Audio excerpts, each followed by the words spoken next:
giving us some of the perspective from the Wales point of view, and of course trying to relay as well what the thinking within Mark Drakeford's Labour administration in Cardiff will be towards this new Prime Minister.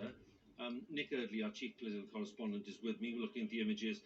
They're winding their way, I think, Nick, through the streets of Acton, which is in West London. So, again, making fairly decent progress. And from there, of course, they'll be heading towards, well, what's your guess? Hammersmith and that kind of way into town, I think. Yeah, past I would think so. That kind of way. But anyway, About the route 15 will have been minutes worked out. I have to say there are probably, if the roads were clear, there are probably quicker routes, but they'll have their own logic for this, won't they? More time to chew over that speech that she's about to right, too right. And what we heard there from our colleagues in Northern Ireland, Scotland and Wales just added to the sense of the kind of complex layers that this Prime Minister is going to have to deal with, because it's not enough that, you know, there is a huge energy crisis and cost of living crisis which affects all of the UK, but then you have what would be for any Prime Minister, you know, really daunting challenges to do with the Constitution, Scotland's future,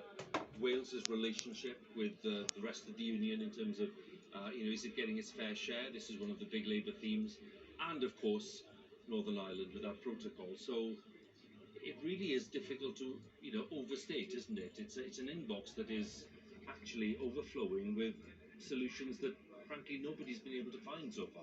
It's one of the most daunting intrigues you can imagine, actually, because, you know, when we stood here 3 years ago when Boris Johnson was about to take over, it was Brexit. He had that big challenge where he said he'd go to Brussels, negotiate a new deal, force it through Parliament. Ultimately, he did, but he had a bit of time to do it. Liz Truss faces a bunch of economic storms immediately. You know, she has not weeks or months to work out the solution to some of the problems.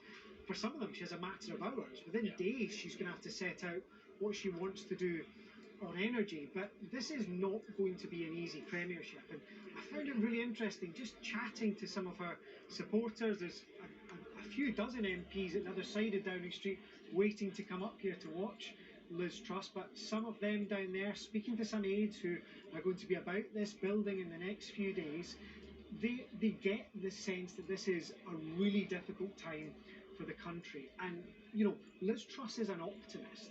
She's always talked about thinking that, not talking the UK down as she sees it, wanting to make the most of the situation and get the UK back on its economic feet. But when she arrives here in the next 10 to 15 minutes, I think it's going to be abundantly clear to her, and I suspect this will come up in her speech, that this is a really difficult time and that there are challenging economic circumstances that are going to last for some months yet. So, as we can see, if you're just joining us live on BBC One and BBC News, we're seeing the new Prime Minister of the United Kingdom making her way, accompanied by police outriders, from the RAF base in West London through these parts of West London towards central London and Whitehall and Westminster. Liz Truss having accepted the invitation from the Queen to form a government and thus becoming the 15th Prime Minister of the Queen's long reign, the third female Prime Minister in British political history after Margaret Thatcher and Theresa May, all of them, all three Conservatives, and of course Liz Truss taking over at a time of immense political and economic challenge.